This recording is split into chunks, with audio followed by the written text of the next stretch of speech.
namang natagpuan. Walang marka, walang katunayan.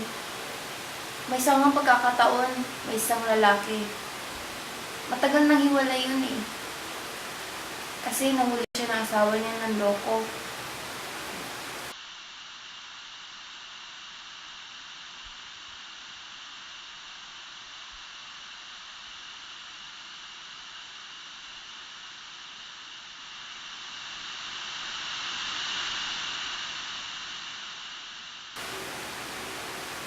Tapos, ano nangyari? Walang nakakalam. Miss, Teka, may kwento pa ako. May isang lalaki na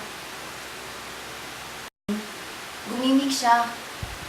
Yung lalaki na yun, kilala na pabago-bago ng girlfriend. Tapos, nung gabing yun,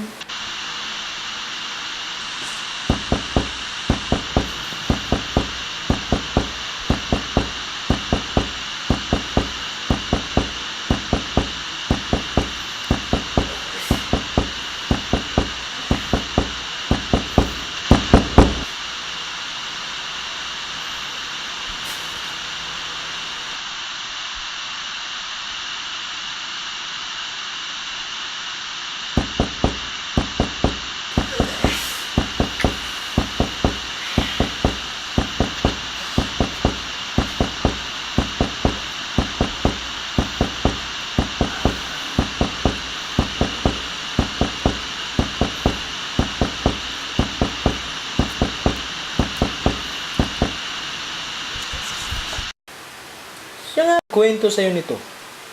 wala. Alam ko lang. Yun. Paano mo nga pala nalaman ito kung wala namang nakakaalam maliban doon sa mga biktima?